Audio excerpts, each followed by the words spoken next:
There is something happening here. It's now or never.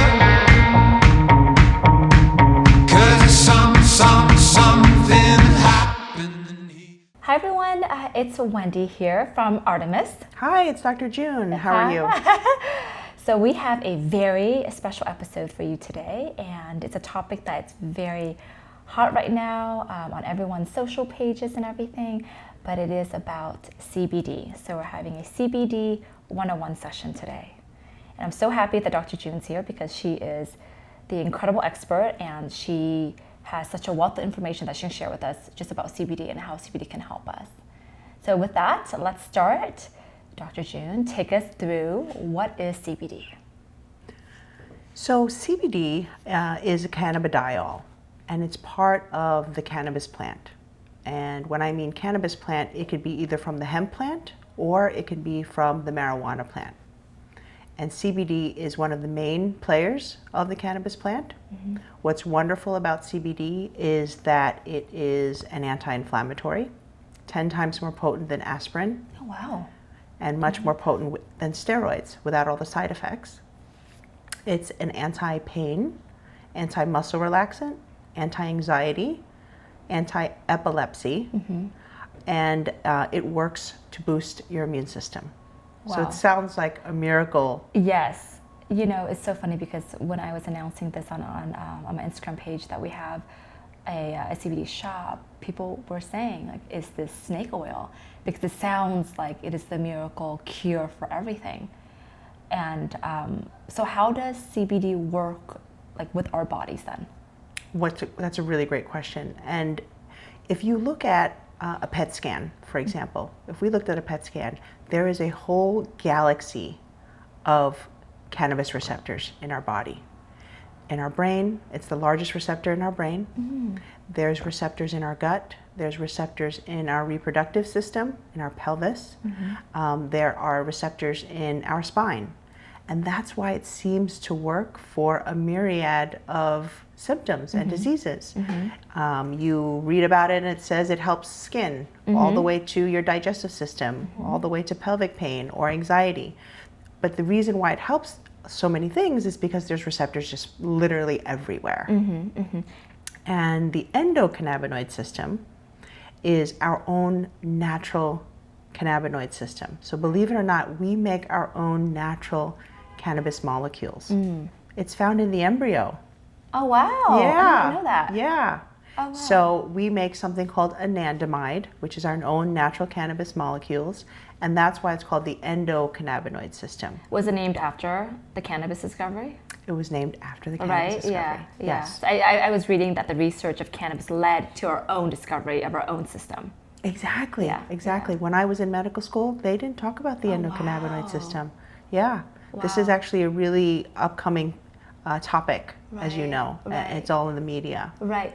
Because it's so new, do you think that there still needs to be more research in how it affects our system? Or is it because we're biologically wired, so then it has to affect our system that way? That's a great question. Yeah. If it's relatively new, but if you look at the medical journals out there, there's over 5,100 peer-reviewed studies. There's over 20,000 medical citations globally. So it's new, but not new. It's new to us, but not new us. to everyone else who's been studying our system for so long. Exactly. Oh, wow. Okay. And that's why it seems like this all-encompassing miracle, this all-encompassing cure, because of those receptors, because the endocannabinoid system exists in our body. It actually is parallel to the immune system. It interfaces with the other systems in our body. And it creates what's called a homeostasis or a balance in our body. And if we have certain symptoms like chronic pain or anxiety or insomnia, we actually have lower cannabinoids in our own body. We don't make enough. It's almost like a deficiency. And when we use CBD, when we use plant-based cannabinoids, phytocannabinoids, we're actually replenishing the deficiency in our body. So I know that this is a question that we get a lot from our shop customers, which is, okay, so I take CBD, what feeling do I expect from it? Because I think the association is that CBD so close to the marijuana, THC feeling where am I going to get a little high, or even, if you take aspirin, you don't get a headache, right? So it's like, what is the feeling of how I would feel if I took CBD to, let's go from pain, for example. Is it just a less amount of pain that I get, or is it just a feeling of euphoria after I take CBD? Yeah. So the two main players of the plant are CBD and THC. Right. CBD, again, is the part that doesn't make you high. And THC, it's not that it just makes you high, it relaxes you. It helps sedate you. It does create a bit of a euphoria if you take too much THC. So when patients take CBD, they can expect not to feel the euphoria, not to feel sedated. But there are a small percentage of patients that do. If they take too much of a CBD dose, if it's too high for them, they can feel a little bit dazed, a little bit floaty. Yeah. I was just overly giggly. I think because I was managing my muscle spasm and my pelvic spasm, and then I took a little bit too much. I mean, I felt fine, but I felt like my pelvic area was being massaged. Like it was the strangest feeling because I've never had that feeling before, but I felt like there was like little fingers massaging that area after I took CBD oil. And but I did take a little bit too much, but Colin said I was just very happy. And I was chasing the cats around, which is fine. So in that sense, I think it was okay too. So yeah, for the most part, you should not feel side effects if you just take the right dose for your body or just a little bit under, and still feel the benefits. So more doesn't equal better. You just have to find out what is the optimal dose for your body, because your metabolism could be totally different from mine. Right. Could be totally different from Colin's. Right. So each of us metabolize it differently, we process it differently, and we might have different side effects from it. Right. So if you were to make an analogy to what our endocannabinoid system does for us, like I've heard it before where people were saying that it's like an air conditioner, where it's kind of there, and then if the room gets too hot, it's like an automated air conditioner. If the room gets too hot, it turns on and it lowers the heat for us, and then if it's too cold, then it ups the heat for us. Would you say that that's kind of how our system works in our own bodies? Yes, exactly. That's a great analogy. That goes back to our homeostasis or equilibrium. Sometimes I use the analogy like a conductor of an orchestra. Okay. So it basically tries to put everything harmoniously. If there's one part of the body that's not functioning as well as the other one, right? It just sort of raises the tone on the underdeveloping, underfunctioning part of the body. Right. And it tries to create harmony within the orchestra. Right. And this harmony gives us a sense of, would you say that it's a pain-free life, or is it, like, why is this harmony so important? The harmony is important because if your body's in balance, then you'll have less pain or no pain, less anxiety, right? Got it. Better sleeping. Yeah. So our body, and we forget this in health and wellness, our body functions as a whole unit. Right. We're not separate, oh, this is my digestion problem, or this is my migraine. How is that migraine related to your digestion, or the amount of sleep that you have, or the muscle tension in your neck? So if you think about the endocannabinoid system, it is that conductor, it is that air conditioner that's trying to temper the temperature, or if there's too much fight or flight response, or if there's too much relaxation. If you have a really low mood and you're depressed, right, you need something that will put some fire under you.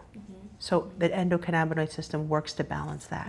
I think mine needs a little fixing. I think my air conditioner needs a little fixing, as a little data. I need to update the model. That's why you were here, Dr. Jing, to help me upgrade my model. Okay, so we talked about the THC, we talked about the CBD side. So let's talk about, so is CBD legal? That's a loaded question, right? So the Farm Bill was passed in December last year, 2018, and that makes hemp legal. And CBD can be found in the hemp plant as well as the marijuana plant. So I think in terms of regulations, they're still trying to work out CBD and the nuances of CBD, but for the most part, it is legal because if it comes from the hemp plant, which has less than 0.3% THC, it's legal. And then I've also read that so now there might not be a huge difference between the hemp plant and the cannabis plant, right? Or the marijuana plant. Before, hemp was bred for industrial use. So the stems are used for paper, textile and everything, and there's less buds and flowers on a hemp plant. But now it seems like they're being used for medicinal use. So is the hemp plant starting to look a little bit more like the marijuana-cannabis plant, which is short and stubby and more flowered in that sense? Yes, so they're breeding the hemp plant, like you said, not for industrial uses, but for medicinal uses. So a lot more richness in cannabinoids and CBD can be found in these hemp plants. And I do want to just touch upon this because I get asked this all the time, as I'm sure you do in your shop, is what's the difference between the hemp versus the marijuana or cannabis, regular cannabis plant? So because hemp's historically been used for industrial uses, if you think about Chernobyl or if you think about old places where they've had factories, they will plant hemp all across to clean up that soil, to clean up that area. Because the hemp plant is great. They're like the environmental vacuum cleaner. They're called phytoextractors, and they just suck up all the solvents in the soil. They clean up the soil. They help rejuvenate the soil. So when you're purchasing hemp-based products, you need to make sure that those hemp plants are indeed, organic. They weren't just, they didn't fill the land with pesticides. They weren't on a soil that, had a factory there or something like that. You want to make sure that that hemp plant is from a good quality agricultural base. But it also sounds like you're saying that, like, make sure that if you're buying a great CBD product, that these hemp plants are bred for the medicinal CBD aspect and not like clothing, and then as a byproduct they're slapping on a bottle that says CBD oil because that's a leftover product that they have from the rest of it. Exactly. You know, and then that's how we're able to at least achieve quality products in that sense. Exactly. Okay. Well, that is, I have to digest that myself, but that is a lot. Thank you so much for sharing. So this last bit of our first episode here, it's the fun part. I think it's my rapid fire one that I'm gonna basically shoot at Dr. June. She looks a little nervous. Okay, if you're listening on a podcast, you can't see her face, but she's wearing a beautiful blue blouse. If you go on our Instagram page, you see what she's wearing, and she looks a little nervous, but don't be. Okay, so it's gonna be 3 quick questions for you. Okay, can you overdose on CBD? You cannot overdose on CBD. Okay, can you overdose on THC? You can overconsume THC, which will make you very uncomfortable, but you cannot overdose on THC. Okay, and what was the toughest case you had to treat?